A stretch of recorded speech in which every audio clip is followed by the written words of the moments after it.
Hello, my name's AJ Goldsby. I'm a life master from Pensacola, Florida, and I wanted to bring you today. Well, just let me fill you in on a detail. This morning, I got a very impassioned email from a fan, I guess you could call him. He's been following my play quite a bit on the chess.com server. Anyway, he practically begged me to, annotate one of my games and put it out there on the internet. And, he said he wanted to see how I played chess. And I thought about it a lot. I really did. I thought, well, really I want to stick to Grandmaster games. But then I thought, what the heck? There's no really harm in, showing one of my games. And I thought I would bring this game. This game was my last round victory in the Gulf Coast Classic. It was played here in Pensacola, Florida. In the last round, it was played, I believe, October 20th. 2012, and it was against an opponent who had defeated me before in New Orleans. His name is Henry Charry, Charry, and I am black. I'm AJ Goldsby. I'm a life master from Pensacola, Florida. But anyway, this is my fourth round game from the Gulf Coast Classic. I won clear first in this tournament, and there are quite a few strong players in this tournament. Charry was there. He's almost 2,000. He's high 1,900. Joe Jurjevich was there. He's a 2,100, almost 2,200. Rick Fry was there. He's another 2,100, about 2,150 or so. David Hayter was there. He was an expert. I believe there was one other expert there. It was an extremely strong tournament, and one other A player, I believe. But it was basically a top-heavy tournament. We didn't have a lot of lower-rated players to play. Just to let you fill you in on my games, in the first round, I beat Ryan Knowles in a very tough game. In round two, I defeated David Hayter in a game probably I was fortunate to win. We got into an opposite colored bishop ending with rooks on the board, and I was actually able to weave a mating web around his king, but only because he made a mistake. In third round, I played Joe Jurjevich, and that was an amazing game. Queen, pawn, exchange variation. Got down to a very fascinating ending. I had 4 pawns on one side of the board, and he had 4 pawns also, but he had 1 passed pawn on the queen side and then 3 pawns on the king side. And I was actually able to create winning chances in that endgame. In fact, the computer said I missed a forced win. But anyway, that game played out to bare kings, and after I missed a win, we literally went down to bare kings. I promoted my pawn and sacked a rook for it, and he promoted his pawn. I had to sack my rook for it, and we wound up, naked kings, and so the game was drawn. There was nothing left on the chessboard but kings. So this is my fourth round game, and like I said, this is Mr. Henry Charry. He's a very respectable, formidable opponent. He's beaten me before. He beat me in New Orleans, I guess it was last year. But so he's a very tough opponent, and high 1,900. First time I played him, I think he was 1,600 or 1,700, but his rating has literally gone up like a rocket since then. But anyway, this is our last round tournament game in the Gulf Coast Classic, and so this was an important game because, if I were able to win this game, and, then I would have a shot at winning clear first, which I did. So anyway, let's just go ahead and take a look at the game. Starting off here, it starts off e4, c5, and now white plays 2c. Wait, go back, start over. e4, c5, 2c3. This is the 2c3. I believe it's called the Alapid Sicilian. And Charry and I have played this line several times before. And so now I used to play here a line that I played for a long time. I would try to play e5 and bind white on d4 square, but I lost quite a few games with that line. So recently I converted over to a new line, learned all the book lines and put my own twist on it a little bit. But I played d5, and he played e takes d5, queen takes d5. That's what I played. 4d4, e6. That's just a nice move. I like that move. A lot of books advise either playing knight f6 or exchanging on d4. I personally do not like the exchange on d4 because it allows the white knight to very quickly come to c3. The drawback to this line is that sooner or later black's going to lose a tempo because of the exposed state of his queen. In other words, white will play something like bishop c4, c4 or whatever, and the black or whatever move, or a knight will come here and threaten to, you'll play a6, and a knight will go to c4 and threaten to go to the b6 square. And anyway, you wind up retreating the queen. But to me, that is not near as important, because black gets a early pawn break in the opening, and he gets a lot of piece activity. So that's why I like this variation. And many masters and grandmasters have played this line as well, so it's definitely not unsound. Anyway, e6, and again, I think that move is the easiest to play. You can play knight f6 or c takes d4, but I don't play either lines. Let's just quickly take a walk down theory, just very briefly. This is the power book line here. C takes d4, c takes d4, knight c6, knight f3. Now here black could play e6, and that will probably transpose to the other lines. But here we're looking at e5, knight c3, bishop b4, bishop d2, bishop takes c3, bishop takes c3, e4, knight e5, knight takes, d takes. And according to the Fritz and Houdini, white is very much better here. So a very clear edge there for white. And again, that's a power book line. And the other line there for white is, for black, would be the knight f6 line. This is MCO line, modern chess openings.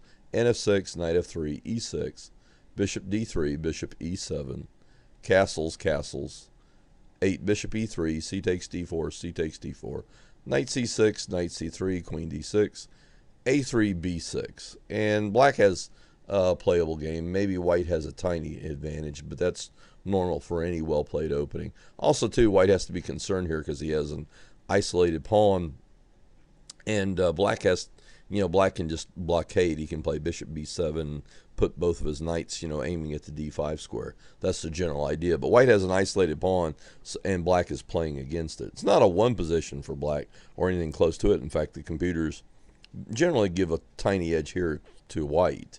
And that's, again, that comes from Modern Chess Openings, CMCO 15, page 352, column number 4, and all applicable notes. So that's, especially note U there.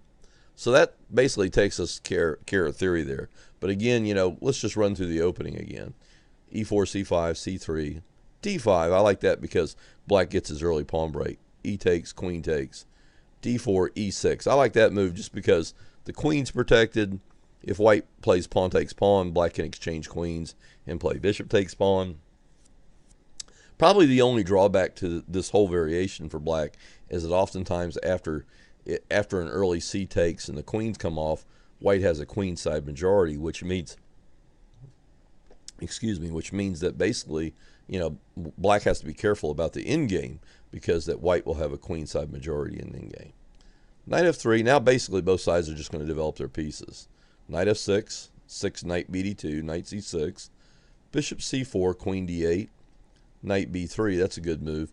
Hits this c5 pawn there. The knight's, threatening just to win a pawn there outright.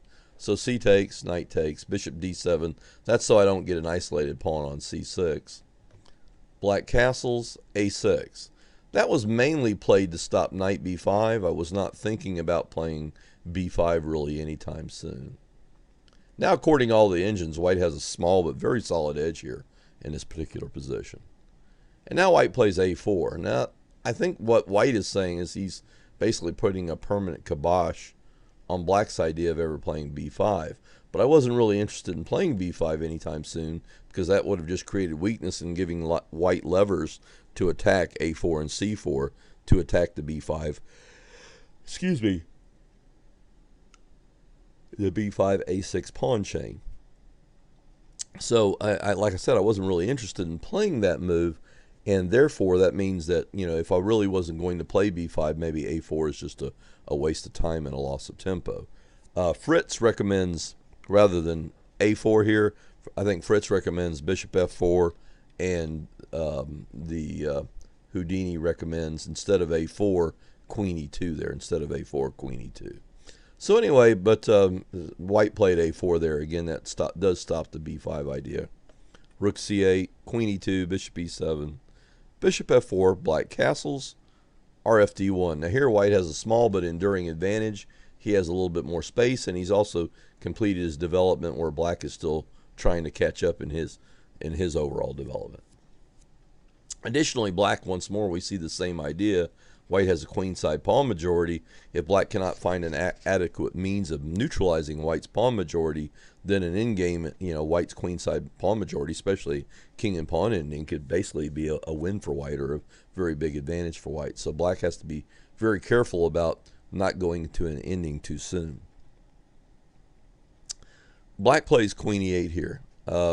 Also, too, here we're entering a very difficult phase, and I wanted to talk about that.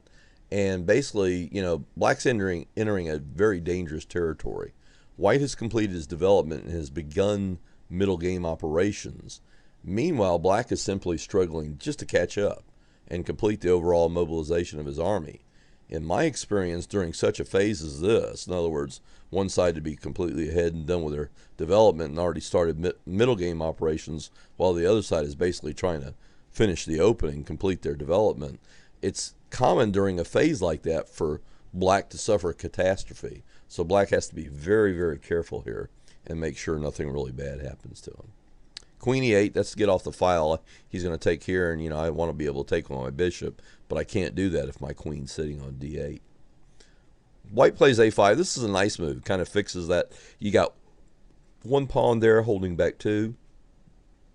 And basically, it's just a nice setup for white. I mean, probably the only drawback is that this pawn is going to require constant attention. In other words, if he moves his rook away, just knight takes pawn. So that's probably the only drawback to that move. But I do think a5 was a good move. And again, right now the engines are showing. I'm running Fritz 12 in the background just to have something to do. And Fritz 13 is probably a better engine, but just running Fritz 12, and right now Fritz 12 is showing a considerable advantage for white. But anyway, knight takes d4. And by the way, I used Deep Shredder, Fritz 13, Fritz 12, and also Houdini 2.0. And I have just the engine Houdini 2.0 and also the engine Houdini 1.5. And anyway, those are some of the better engines you can buy on the market today. I don't think there are really too many better engines out there. I also use Deep Junior and occasionally, but that's a very active program. And I have a slightly older version of Hierarchs, like Hierarchs 13 or whatever. I forget what version of Hierarchs it is, but it's an older version of Hierarchs, and that's a very positional program. It's very powerful also, but it tends to be like more positional. And I like to run various programs because every engine will give you a different line or give you a different idea in accordance with its programming. In other words, for example, Deep Junior's program to sacrifice, Hierarchs is programmed to be positional. Houdini's a very good all-round program. Maybe misses stuff in the short run. It's really good fast chess. If you want to really do slow chess, maybe Fritz 13 is a better engine. Deep Shredder is a very good engine. I try to don't use just one engine all the time, because if you use just one engine, I think what happens is you wind up after a while not having I'm going to fire up a different engine here, not having a good all-round view of the game. In other words, if you depend too much on one engine, then you can miss something, or maybe even get a slanted view. One engine might show a very large advantage for white, and you put Houdini on, and Houdini says it's equal, or very close to equal, or white has only a very tiny advantage. So those are the kind of things you run into, and that's why I like to balance the board, so to speak, and always make sure that I run a cross sampling of many different engines, especially when I get to a complex position. But anyway, backing up here, black played queen e8 to get off the not the diagonal, get off the file, and so that if he captures on c6, I can recapture with my bishop. Now a5, knight takes d4. Knight takes d4, bishop c6. Now here white can play any number of moves. Probably the best move is bishop e5 or some other move here. I'm not really sure. Bishop b3 is also a very good move. Bishop e5 or probably bishop b3. I had a couple of different engine suggestions there. I was just quickly reviewing those.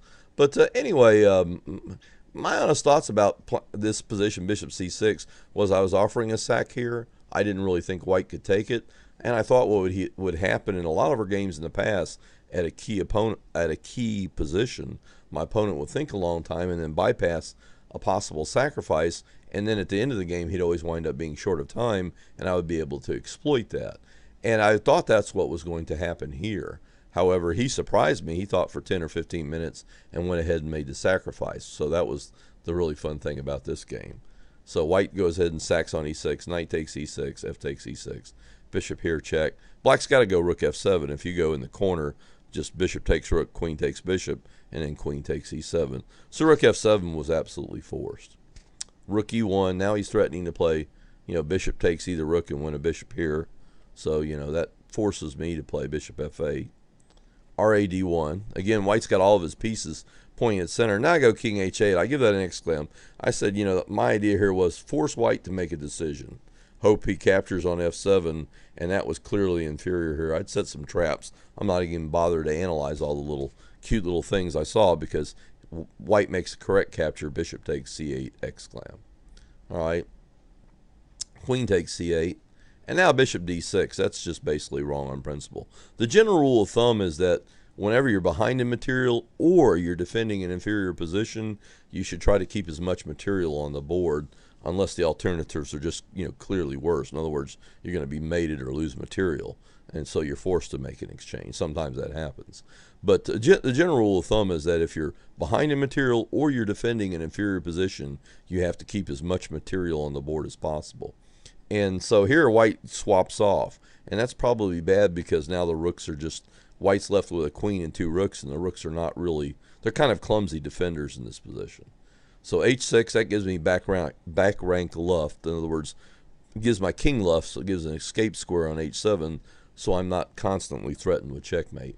Bishop takes f8, queen takes f8, rook d4. Again, I give that move an exclam. That's the best move, one of the best moves according to the engines, maybe the best move. And white saw that, only his rooks were playing on the first rank, and so he, takes steps. In fact, give white a couple moves. He plays rook d1, and now he's threatening rook d8, threatening to pin the queen to the king. I went queen c5 here, whether or not that was best. Now white plays queen e5. Black almost is forced to exchange, and, white would probably have the much better ending because, if he can get to, again, into that ending where he has, two pawns and a rook for two minor pieces, then white might be better. But white played queen e6, and I go queen g5. I'm threatening a mate there. Notice that g7 square. I'm not going to highlight it there because I don't want to change the game. I'm pretty much finished with annotating the game. But anyway, queen g5 there threatening the mate. And that's, if setting a little trap. I tried to play that move quickly. If queen takes rook, queen takes pawn mate. A lot of guys think, oh, we forgot about the capture there. The threat of the rook on f7, grab the rook on f7, get mated on g2. Ha ha. That's that kind of logic there, and that kind of stuff does work. Occasionally your opponent will make a blitz kind of move, and if you make a blitz move in response, then that's what happens. And now he goes g3, and I go rook f8. Black's got exactly now what I wanted. I've got the kind of ending where all my pieces pointing at king, and I've even forced white to push one of the pawns in front of his king. Now white next move was really just a blunder, queen e5. You can give that 2 question marks. That should have cost black, white the game. In other words, just rook e8 here, and if queen takes queen, rook takes rook is checkmate. I just forgot about that for some reason, and in fact I looked at rook e8 just briefly. I took just a few seconds here, but some reason I looked at rook e8 and I thought queen takes, knight takes, rook takes. I guess I forgot about one of the pieces. I miscounted here on e8, and I thought in my mind I came up with, oh, white's going to come up with 2 rooks versus a queen in ending. And, I just miscounted. Again, it was just a miscalculation. It was done very quickly. And also, too, I'd already fixed in my mind here that I had to avoid the exchange of queens to stay away from the ending. And also, too, I'd already seen what I thought coming down the road was a potential win here. So I was calculating my line. But anyway, whatever the reason, I just somehow managed to miss all the ramifications here of the thing. Also, too, I had taken a lot of time earlier in the game, and then, of course, when you get short of time, you tend to rush your moves, and when those things happens, then it's easy to miss a move. Besides, I'd already seen what I thought to be a win, so I went queen g6. You can give that move a question mark, not because it's bad. In fact, it's a very good move, but just because it missed the better move of the immediate crush of rook e8 there. But anyway, I went queen g6, and now white went queen c5. That was probably a bad move there. In fact, that was a bad move. Moves like rook d6 or queen d6 to pin this knight, so this knight can't move, were probably forced. But anyway, white won queen c5. Now I own rook e8. And I just had a feeling in my bones here that, Charry was going to play the line. Probably white should exchange here. It's not pretty. It's not good. Black is clearly better according to all the engines. But anyway, he played RED1.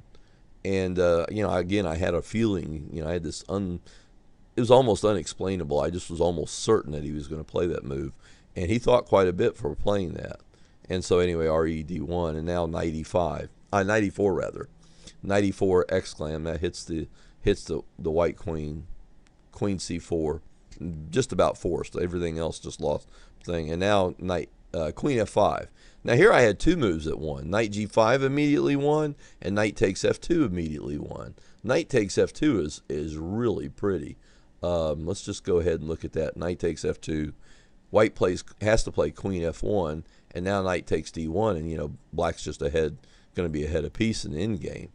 Now let's look at what happens after knight takes f2 double exclam. If he plays king takes f2, then it's really amazing. You get queen f5 check, rook f4, I guess that's forced, and now queen c2 check, and basically white's going to be rapidly mated. For example, if king f1, just queen g2 mate. And, or I guess you can't come up, so you just have to play giveaway. Rook d2, and, queen takes d2, and queen e2, queen takes e2, and then king g1, queen g2 mate. The computer confirms that's all forced. So basically, but I missed that. Somehow I looked at that sack for a long time, but I missed this particular continuation the machine found. It was rather complicated. I saw several branches, and this was the one branch that I wasn't sure of what was winning. And what I missed there was the rook cuts off this file, and if king f1, just queen g2 mate. I missed a mate 3 or 4 or 5 moves down the road. So that's why knight takes f2 was the better move.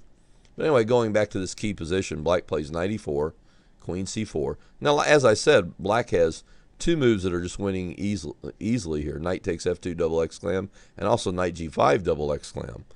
Or not double exclam, but single exclam. For my part, I made queen f5. This was a move I already planned on making and already seen that it was going to win. I don't think that white can avoid it. Now f4 was forced, and now black can win with a number of different ways. Knight takes g3 was the win I was actually looking at, which is very, very pretty and winning by 6 or 7 points according to Deep Shredder and Fritz 13. But anyway, queen f5. This is a nice move because I'm getting on the light squares and also I'm attacking the f2 square. Now he goes queen f1, and now I go knight g5. And this is just an absolute flat-out win. Now, black's winning by 15 to 20 points, depending on what engine you're winning. And just to show you colorized, just show you all the different attacking lines.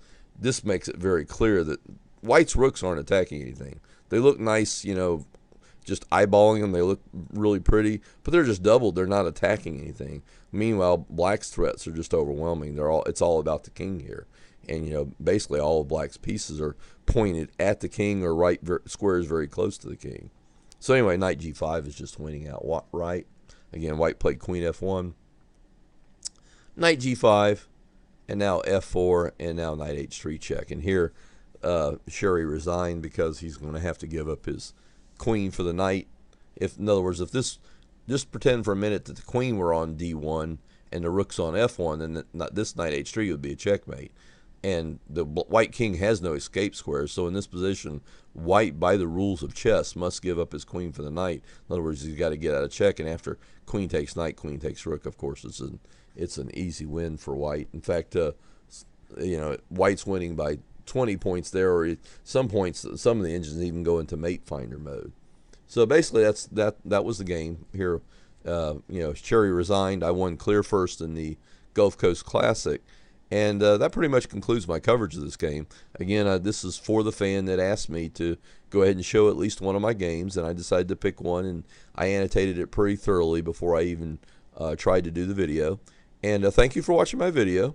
And if you enjoyed my videos and would like to make a contribution to my webpage and video making chess videos, high-quality chess videos, then go to the PayPal website. That's www.paypal.com.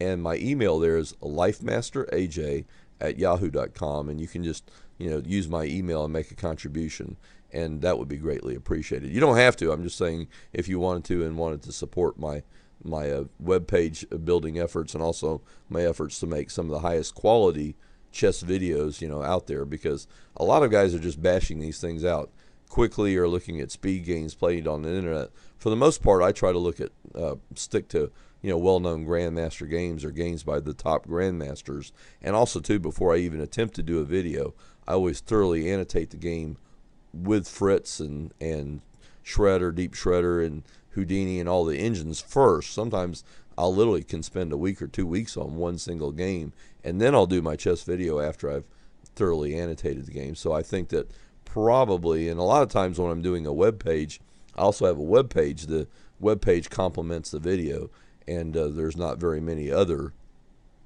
video makers out there who are also doing web pages as well. But anyway, thank you for watching my video. I hope you enjoyed it. And there won't be a web page on this game. I'm just doing just a video on this game. And again, this was my game against Henry Charry versus AJ Goldsby. It was the last round of the Gulf Coast Classic, played on October 20th, 2012. Thank you for watching my video, and have a great day.